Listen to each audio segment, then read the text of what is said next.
আসসালামু আলাইকুম সবাইকে। আশা করছি তোমরা সকলেই বেশ ভালো আছো। সহজ এডুকেশনের ধারাবাহিক ক্লাসে তোমাদের সকলকেই স্বাগতম। আজ আমাদের ক্লাসে থাকছে চাহিদার ধারণার দ্বিতীয় পর্ব এবং আজকে আমরা আলোচনা করব চাহিদা অপেক্ষক, চলক, ধ্রুবক ও পরামিতি নিয়ে চাহিদা সমীকরণ গঠন। তো চলো শুরু করা যাক আজকের টপিক। আমরা আজকে আমাদের আলোচনার প্রথম অংশে চলে যাই, সেটা হচ্ছে চাহিদা অপেক্ষক। চাহিদা অপেক্ষক বলার আগে আমরা একটু অপেক্ষকটা স্মরণ করি। তোমরা নিশ্চয়ই নবম দশম শ্রেণীর ফাংশন করে এসেছো। ফাংশনে কি ছিল? একটি চলকের সাথে আরেকটি চলকের কি ধরনের সম্পর্ক সেটি আমরা অপেক্ষকের মাধ্যমে প্রকাশ করি। অনুরূপভাবে এখানে আমরা দেখাবো যে কোনো একটি দ্রব্য, আমরা এখানে ধরে নিয়েছি এক্স দ্রব্য, এই এক্স দ্রব্যের চাহিদা নির্ণয় কি কি আসলে সম্পর্কিত, কোন কোন চলকগুলো সম্পর্কিত, ওইটাই আসলে আমরা অপেক্ষকের মাধ্যমে প্রকাশ করে থাকি। তো আমরা যদি একটু তাকাই তাহলে দেখবো যে এক্স দ্রব্যের চাহিদা অর্থাৎ কিউ এক্স, এটা হচ্ছে নির্ভর করছে আমাদের এই চলকগুলোর উপর। তাহলে আমরা যদি একটু লক্ষ্য করি তাহলে দেখবো যে কিউ এক্স তথা হচ্ছে এক্স দ্রব্যের চাহিদা, এটি নির্ভর করছে এই চলকগুলোর উপরে। এখানে যদি আমি একটু বলি যে পি এক্স, এই পি এক্স হলো এক্স দ্রব্যের দাম, পি এস হলো সাবস্টিটিউট দ্রব্য অর্থাৎ পরিবর্তক দ্রব্যগুলোর দাম, পিসি হচ্ছে কমপ্লিমেন্টারি প্রাইস অর্থাৎ কমপ্লিমেন্টারি যে গুডস বা হচ্ছে পরিপূরক যে দ্রব্যগুলো থাকবে সেগুলোর দাম, আই হচ্ছে ভোক্তার আয়, টি হচ্ছে টেস্ট বা রুচি। আমরা জানি যে এগুলো হচ্ছে চাহিদার অন্যতম নির্ধারক। তাহলে যতগুলো নির্ধারক আছে সবগুলোর উপরেই কিন্তু আমাদের এক্স দ্রব্যের উপর যে চাহিদা সেটা নির্ভর করে। আমরা যদি একটি গত পর্বের ক্লাসটি স্মরণ করি তাহলে আমরা কিন্তু চাহিদা বিধিতে দেখেছিলাম যে আমরা কোনো একটি দ্রব্যের চাহিদাটি নির্ভর করে দামের উপর যখন অন্যান্য সকল অবস্থা অপরিবর্তিত থাকে। সেক্ষেত্রে আমরা এখানে যদি এই অবস্থাগুলোকে অপরিবর্তিত রাখি অর্থাৎ এগুলোকে যদি আমরা ধ্রুবক হিসেবে চিন্তা করি তাহলে আমরা দেখতে পারবো যে আমাদের কোনো দ্রব্যের চাহিদা অর্থাৎ এখানে এক্স দ্রব্যটির চাহিদা কিন্তু শুধুমাত্র ওই এক্স দ্রব্যের দামের উপর নির্ভর করছে। অর্থাৎ আমরা এখানে লিখতে পারি Q X equal to function of P X. এটাকে আমরা আরেকটু সিম্পলিফাই করতে পারি এইভাবে যে Q D is equal to function of price. তাহলে যে কোনো দ্রব্যের চাহিদার পরিমাণ নির্ভর করছে ওই দ্রব্যটির দামের উপর যখন অন্যান্য সকল অবস্থা অপরিবর্তিত থাকে। এবারে আমাদের আলোচনার বিষয় চলক, ধ্রুবক ও পরামিতি। তো প্রথমে আমরা চলক নিয়ে একটু আলোচনা করি। চলকের সংজ্ঞায়িত করতে যদি হয় তবে আমরা দেখব যে যে রাশির মান পরিবর্তনশীল সে রাশিকে আমরা চলক বলবো, অর্থাৎ যে সকল রাশি পরিবর্তনযোগ্য সেগুলোকে আমরা চলক বলে থাকবো, অর্থাৎ চলকের বিভিন্ন মান সম্ভব। সেক্ষেত্রে আমরা দেখব যে চলক হচ্ছে দুই প্রকার, এর মধ্যে একটি হচ্ছে স্বাধীন আর একটি হচ্ছে অধীন। আমরা এগুলোর বিস্তারিত চাহিদা সমীকরণ আলোচনার সময় দেখব, তবে আমি একটু ছোট করে বলে রাখি যে স্বাধীন চলক একদম স্বাধীনভাবে মান গ্রহণ করতে সক্ষম, আর অধীন চলক এই স্বাধীন চলকের বিভিন্ন মানের জন্য এক একটি মান আমরা অধীন চলকের ক্ষেত্রে পেয়ে থাকি। অর্থাৎ অধীন চলক এ হচ্ছে স্বাধীন চলকের উপর নির্ভরশীল থাকে। এ পর্যায়ে আমরা যদি ধ্রুবক নিয়ে একটু আলোচনা করি তাহলে দেখব যে যে সকল রাশির মান অপরিবর্তনশীল, অর্থাৎ অনেকটা বলা যায় যে এই সকল রাশির মান নির্দিষ্ট থাকে। ধ্রুবক ও চলকের মতো দুই প্রকার, একটি হচ্ছে সুনির্দিষ্ট আর একটি হচ্ছে ইচ্ছামূলক। সুনির্দিষ্টের উদাহরণ হিসেবে যদি আমরা দেখি 5√2, পাই এবং ই, এগুলোর মান কিন্তু আমরা জানি নির্দিষ্ট। যেমন এই 5কে আমরা আজীবন 5ই বলবো। √2-র একটি নির্দিষ্ট মান আছে, পায়েরও নির্দিষ্ট মান আছে, ই এটা কিন্তু একটা ধ্রুবক, এটা কি অয়লারের ধ্রুবক বলা হয়। যাই হোক, পায়ের মানও আমরা কিন্তু জানি 3.1416। তাহলে এইগুলো কিন্তু সুনির্দিষ্ট, অর্থাৎ এখানে কোনো ধরনের পরিবর্তন কখনোই আসবে না। কিন্তু এখানে আসি আমরা ইচ্ছামূলক ধ্রুবক। আমরা বিভিন্ন সমীকরণে আমরা এ বি সি বা এমন ইচ্ছামূলক ধ্রুবক ব্যবহার করে থাকি এবং বিভিন্ন সমীকরণে কিন্তু এগুলোর মান বিভিন্ন রকম হয়ে থাকে, তাই আমরা এগুলোকে বলবো ইচ্ছামূলক ধ্রুবক। পরামিতি সম্পর্কে যদি আমরা দেখি তাহলে আমরা দেখবো যে যে সকল রাশির মান অজানা থাকে, বা আমরা এটাকে বলতে পারি যে পরামিতিও কিন্তু এক ধরনের ধ্রুবক, কিন্তু সেই সকল ধ্রুবক যেগুলোর মান আমরা আসলে জানি না, বা এটাকে আমরা সংক্ষেপে বলতে পারি অজানা ধ্রুবক। অজানা ধ্রুবক আমরা একটু আগে দেখলাম কিন্তু ইচ্ছামূলক ধ্রুবক। ওইখানে কিন্তু আমরা জানি না যে এ এর মান কত, বি এর মান কত, সি এর মান কত, অর্থাৎ এ বি সি কে কিন্তু আমরা ধ্রুবক বলছি কিন্তু এই এ বি সি এর মান কত আমরা কিন্তু জানি না, তাই এই সকল অজানা ধ্রুবককে আমরা পরামিতি বলতে পারি। এমনই কিছু গ্রিক লেটারও আছে যেটা আলফা, বিটা, গামা, এগুলোকেও কিন্তু আমরা পরামিতি বলে থাকি। আচ্ছা, এবার আমরা দেখবো যে চাহিদা সমীকরণ। একটু মনে করো আমরা একটু আগে দেখলাম যে চাহিদা অপেক্ষক, সেখানে আমরা কি দেখলাম QD equal to function of price.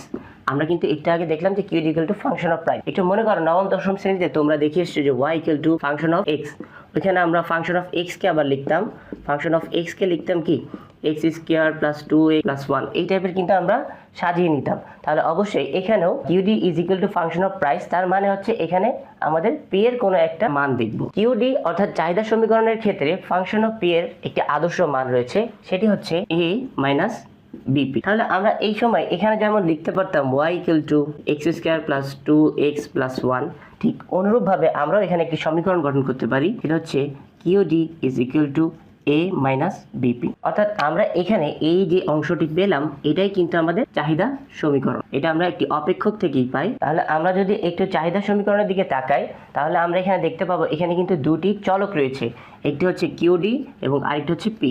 তাহলে এখানে কিন্তু কিউডি এবং পি হচ্ছে চলক। এখন আমরা একটু আগে কিন্তু দেখলাম যে চলক দুই প্রকার, একটি হচ্ছে স্বাধীন, একটি হচ্ছে অধীন। তাহলে এখানে কোনটা স্বাধীন এবং কোনটা অধীন? আমরা কিন্তু চাহিদা সূচির সময় খেয়াল করে দেখবে যে পি এর মানগুলো সবসময় আগে লিখতাম। কেন? কারণ পি একটি স্বাধীন চলক, অর্থাৎ কোনো দ্রব্যের দাম কিন্তু স্বাধীন চলক এবং ওই দ্রব্যের চাহিদা কিন্তু একটি অধীন চলক। তাই এই কিউডি হচ্ছে আমার পি এর ওপর নির্ভর করছে, তাই কিউডি হচ্ছে আমার পি এর মানের উপর নির্ভর করছে। অর্থাৎ পি হচ্ছে স্বাধীন চলক এবং কিউডি হচ্ছে অধীন চলক। একটি শর্টকাট টেকনিকের মাধ্যমে আমরা এটা বলতে পারি, সেটা হচ্ছে এই যে সমান চিহ্ন দেখা যাচ্ছে, এই সমান চিহ্নের ডানে যে থাকবে, যে চলকটি থাকবে সেটি হচ্ছে স্বাধীন চলক এবং এই সমান চিহ্নের বামে যে চলকটি থাকবে সেটি হচ্ছে অধীন চলক। তাহলে আমরা দেখলাম চলক। এবারে আমরা দেখব যে এখানে আরো যে দুটি আমরা রাশি দেখতে পাচ্ছি, একটি হচ্ছে এ আর একটি হচ্ছে বি। তাহলে এই এ আর বি এটা কি? তোমরা কি বলতে পারো এ বি কি? আমরা কিন্তু একটু আগে দেখেছি এ আর বি আমরা এটাকে ইচ্ছামূলক ধ্রুবকও বলতে পারি, আবার এটাকে পরামিতি বলা যায়। তবে পরামিতি বলাটাই বেটার। কেন? কারণ এই এ আর বি এরা কিন্তু একটি মান গ্রহণ করে, কিন্তু আমরা কিন্তু এখানে বলতে পারছি না যে তাদের মানটা আসলে কি। যেহেতু এটা আমরা বলতে পারছি না, তাই আমরা বলতে পারি এগুলো হচ্ছে অজানা ধ্রুবক। কাজে এই অজানা ধ্রুবকগুলোকে আমরা পরামিতি বলবো। তোমাদেরকে আরেকটু তথ্য দিয়ে রাখি, এখানে এই এ কে কিন্তু আমরা ইন্টারসেপ্ট টার্ম বলবো এবং এই যে বি দেখছি, এই মাইনাস বি, এই পুরোটাকে বলা হয় স্লোপ। তোমাদের মনে আছে আমি কিন্তু তোমাদের গত পর্বে বলেছিলাম যে চাহিদা রেখার ঢাল কিন্তু ঋণাত্মক হয়। আমরা কিন্তু সমীকরণের দিকে তাকালেও দেখতে পাবো যে চাহিদা রেখার যে ঢাল, এই স্লোপ, এটা কিন্তু মাইনাস অবস্থায় আছে, তার মানে ঋণাত্মক।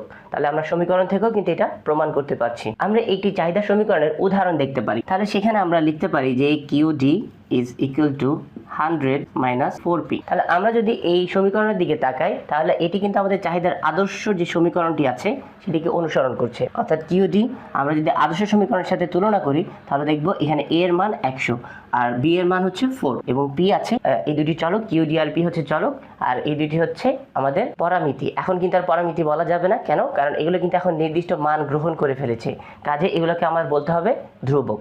তাহলে এই একটি সমীকরণ আমরা দেখতে পাচ্ছি যেখানে ইন্টারসেপ্ট টার্মের মান 100 এবং স্লোপ টার্মের মান হচ্ছে -4। এই পর্যায়ে আমরা চলে এসেছি আমাদের আজকের পর্বের সর্বশেষ টপিকে, চাহিদা সমীকরণ গঠন। আমরা দেখতে পাচ্ছি এখানে একটি সমীকরণ আমরা এখানে লিখে রেখেছি। এই সমীকরণ সমাধান করেই কিন্তু আমরা একটু আগে যে আদর্শ সমীকরণ দেখেছি সেখানে যেতে পারবো। তাই আমরা একটি সমস্যা সমাধানের মাধ্যমে দেখব যে কিভাবে আসলে চাহিদা সমীকরণ গঠন করা যায়। এই পর্যায়ে আমরা সমস্যার সমাধানের মাধ্যমে চাহিদা সমীকরণ কিভাবে গঠন করে সেটি দেখব। একটি দ্রব্যের দাম 10 টাকা থেকে বেড়ে 20 টাকা হওয়ায় ওই দ্রব্যের চাহিদা 25 একক থেকে কমে 20 একক হয়, চাহিদা সমীকরণ গঠন করো। এভাবে স্বাভাবিকভাবে প্রশ্ন হয়ে থাকে, অথবা এই তথ্যটি একটি সূচিতে উপস্থাপন করা থাকতে পারে। উভয় ক্ষেত্রে কিন্তু আমরা একইভাবে সমাধান করব। আমরা দেখতে পাচ্ছি এই একই তথ্য আমাদের সূচিতে দেওয়া আছে, অর্থাৎ দ্রব্যের দাম প্রাথমিক দাম ছিল 10 টাকা এবং বেড়ে হলো 20 টাকা। তো আমরা এখানেও দেখতে পাচ্ছি যে প্রাথমিক দাম কিন্তু 10 টাকা এবং দাম বেড়ে 20 টাকা হলো, এবং এই দাম বাড়ার ফলে প্রাথমিক চাহিদা ছিল 25 একক এবং পরবর্তীতে এই চাহিদার একক কমে 20 একক হয়। অর্থাৎ এই প্রশ্নটি কিন্তু আমরা এই সূচিতে তুলেছি। তাহলে যেভাবে প্রশ্ন করা হোক আমরা কিন্তু এখন যেভাবে সমাধান করব এই একইভাবে সমাধান করে থাকবো। তোমরা দেখতে পাচ্ছ যে আমরা সমাধান করার ক্ষেত্রে প্রথমেই আমরা এইখানে যে তথ্যগুলো থাকবে সেগুলোকে আমাদেরকে উপস্থাপন করতে হবে। তাহলে আমরা দেখতে পাচ্ছি যে প্রাথমিক দাম P1 = 10 টাকা, পরিবর্তিত দাম P2 = 20 টাকা, প্রাথমিক চাহিদা 25 একক এবং পরিবর্তিত চাহিদা QT = 20 একক। এবারে আমরা একটু আগে যে সূত্রটি লিখলাম ওই সূত্রে এই মানগুলো বসাবো। এবারে আমরা এখান থেকে মানগুলোকে আমরা এই সমীকরণে বসাবো, বসিয়ে আস্তে আস্তে সমাধান করে দেখব যে আমরা যে চাহিদার আদর্শ সমীকরণ পেলাম সেখানে যেতে পারি কিনা। তাহলে আমরা এখান থেকে বিয়োগ করলে দেখব যে নিচে থাকবে হচ্ছে 5 এবং উপরে আমার কিছুই করার নেই, যেটি আছে সেটি আমরা তুলে দিব। এখানে দেখব যে 10 থেকে যদি 20 বিয়োগ করি তাহলে থাকে হচ্ছে -10। আচ্ছা, এই পর্যায়ে আমরা যেটি করব যে এই নিচে যে 5 দেখতে পাচ্ছি আমরা এই 5কে ওই পাশে নিয়ে যাব, অর্থাৎ 5 ওই পাশে যাবে। এখানে আমরা দেখব যে QD - 25 এর সাথে এই 5 কিন্তু ভাগ অবস্থায় আছে, কাজে এই 5 যদি ওই পাশে চলে যায় এটি কিন্তু গুণ আকারে যাবে এবং 5টা উপরে যাবে। তাহলে এখন আমরা যদি এখানে কাটাকাটি করি তাহলে দেখব যে নিচে থাকবে 2। তাহলে আমরা আগের লাইন থেকে কিন্তু আমরা এই লাইনটি পাচ্ছি, অর্থাৎ কাটাকাটি করে নিচে পেলাম -2। এখন আমরা এই -2কে আলাদা আলাদা করে দিব, অর্থাৎ p এর নিচে একবার -2 লিখব এবং এই -10 এর নিচে একবার -2 লিখব। তাহলে কি পাচ্ছি দেখো। আচ্ছা, এখানে কিন্তু আমরা এই মাইনাস মাইনাস কাটাকাটি করে এখানে কিন্তু প্লাস লিখতে পারি, অর্থাৎ মাইনাসে মাইনাসে কি হয়ে যায়, প্লাস হয়ে যায়। তাই আমরা এটাকে প্লাস লিখতে পারি এবং এই মাইনাসটাকে কিন্তু আমরা এই সামনে নিয়ে চলে আসতে পারি। তাহলে এখানে দেখো আমাদের কিউডির সাথে কিন্তু 25 আছে। আমরা যদি আদর্শ সমীকরণ স্মরণ করি তাহলে কিন্তু দেখব যে কিউডি কিন্তু একাই থাকে, অর্থাৎ এই -25কে ওই পাশে নিয়ে যেতে হবে। আর এখানে যদি আমরা কাটাকাটি করি তাহলে পাচ্ছি হচ্ছে 5। 10কে 2 দিয়ে কাটলে আমরা পাই 5, তাহলে +5 এবং এদিক থেকে যে -25 এই পাশে আসছে, এখানে যদি কিউডির সাথে মাইনাস অবস্থায় ছিল ওই পাশে গিয়ে সেটা প্লাস হয়ে যাবে। তাহলে এটি কিন্তু আমাদের কাঙ্ক্ষিত চাহিদা সমীকরণ। কিন্তু এটাকে একটু সাজিয়ে লিখলে দেখো কি হয়। আমি এটা তোমাদের দেখার সুবিধার্থে এখানে লিখছি, QD equal to 30 minus p/2, বা এটাকে আমরা লিখতে পারি p/2টাকে আরেকটু সুন্দর করে লেখা যায়, সেটা হচ্ছে হাফ পি। পিকে 1 দিয়ে গুণ করলে পি হয় p/2। তার মানে এটা যদি আমরা একটু আমাদের আদর্শ সমীকরণের সাথে তুলনা করি তাহলে QD equal to a minus BP. তাহলে এই 30 হচ্ছে আমাদের a, আর এই যে হাফ এটা হচ্ছে b।